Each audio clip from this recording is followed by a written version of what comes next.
Sad jedan praktičan savjet, a vezan za ponavljanje ili vježbanje, slično molitvenoj praksi Isusove molitve, s tim što se ovdje predlaže da se izgovara često, polako i sa pažnjom slava Bogu. Slava Bogu. Ili slava ti Bože. Slava ti Bože. Gledajte sad. Slava Bogu. Kakve moćne riječi. Kada nas skole nevolje, kada srce opsjednu, opkole pomisli sumnje, malodušnosti, nezadovoljstva, roptanja, tada treba da primoramo sebe na često, polagano, usred sređeno ponavljanje riječi slava Bogu.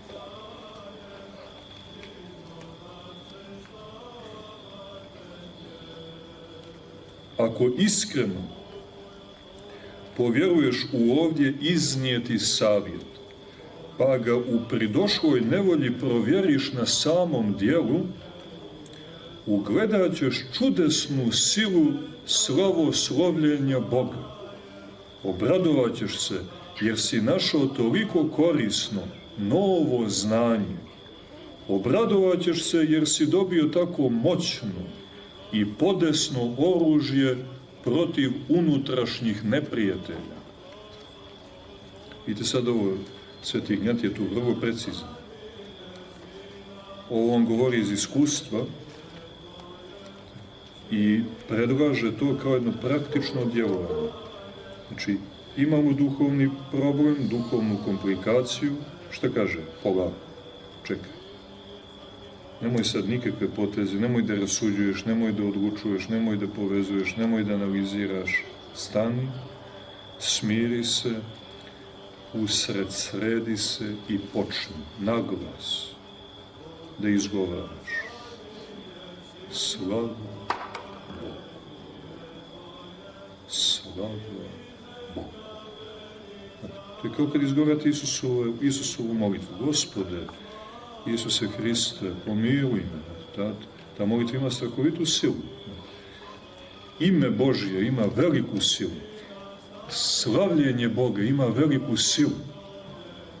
I gledajte, on sad ovdje govori o posljedicama, odnosno o dejstvima. Kaže, od samog zvučanja tih riječi, izgovaranih pri navali mračnih pomisli tuge i uninije, to je čamotinje, od samog zvučanja tih riječi, izgovaranih uz primoravanje, dakle malo trud, malo podvig, malo primoravanje, gotovo samim ustima, dakle ne i raspoloženjem odmah, nego samo na ustima, na silu i samo ustima, jer u takvim situacijama tih takozvanih pomračenja ne može čovjek da očekuje da će odmah iz srca da mu izleti slavoslov.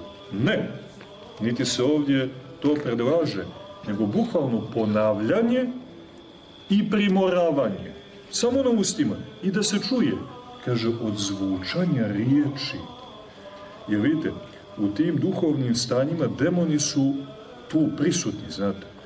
Recimo gnjev, jako zlopamćenje, roptanje, nekakva tuga, čamotinja.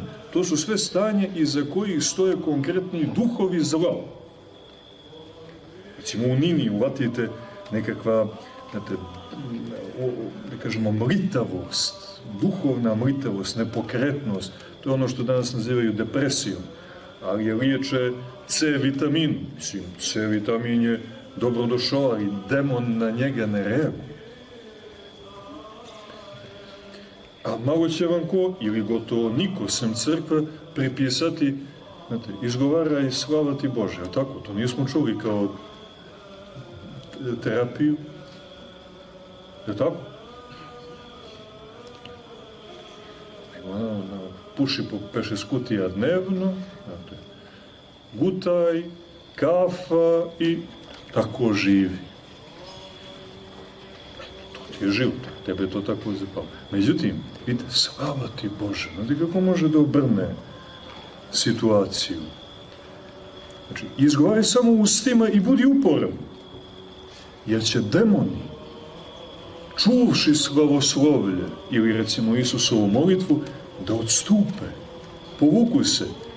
Isto recimo kao fen, ako ti neko drži fen ovdje, znate, nije prijatno. Ali ako izgovaraš nešto što mu smeta, pa se on povuče, lakše je. I još ako izađe, onda je dobro. Tako i demon sa svojim zračenjima, recimo demon gnjeva, on kako pristupa, on diže temperaturu gnjeva. Ili bilo koje druge strane, tuge, na demon tuge, on ako je blizu ili uđe u čovjeka, on izaziva tugu, ovaj se mučenik sluši, gasi se. A ti ga iznenadiš, pa kažeš, slava ti Bože. Op, znate, ukoči se. Šta bi sad? A ti opet, slava Bogu. Pa slava Bogu. On reaguje kao zmija, se povlači. Ne pred tobom, nego pred energijom slavoslovlja. Pa onda iskombinuješ sa Isusovom molitvom, Gospode, Isuse Hriste, Sine Boži, pomiluj me. I kako se on povlači, energija njegova odlazi i vraća ti se raspoloženje, snaga, znate, krepkost uma. Razumijete? Vidite, kaže, od samog zvučanja tih riječi, izgovaranih uz primoravanje, gotovo samim ustima, samo strujanjem vazduha, stresaju se, daju se u bjekstvo vazdušasto ništavni knezovi, to jest demon. Razvejavaju se kao prah na jakom vjetru sve mračne pomisli. Kao prah na silnom vjetru.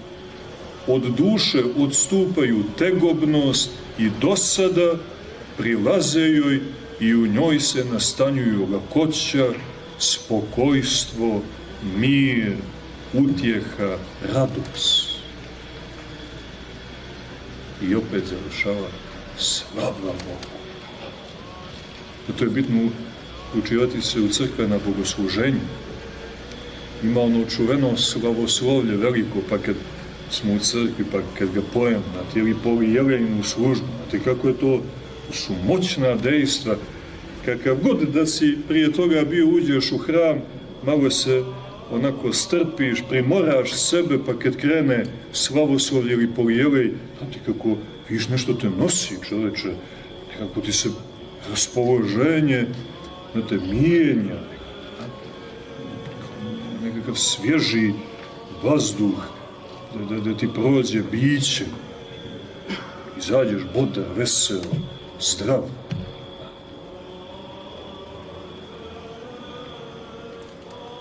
Mnogo moćno oružje, slava Bogu. Zato demon i ove njegove mreže hoće da nas umrtve, da nas nadahnu duhom osuđivanja, duhom roptanja, duhom straha, duhom hule na Boga. Jer roptanje, to je potpuno suprotno blagodarenju, odnosno slavoslovu. Vodite računa i preispitajte sebe gdje ste na toj skali. Ako ima roptanje u vama, osuđivanja, tuge, nezadovoljstva, to je jasan znak i to sami izmjerite, kao toplomjerom temperaturu, ne morate ići niđe posebno, to sami uradite. Vidjet ćete da nema čega, nema slavoslova. Kad si zadnji put izgovorio slava ti Bože? Šta zadnji? Nisam nikad, razumiješ, neki. Počni malo. Kako? Na silu. Primoravaj se i vidjet ćeš. Evo Sveti Ignjatije kaže, povjerite pa ćete da vidite.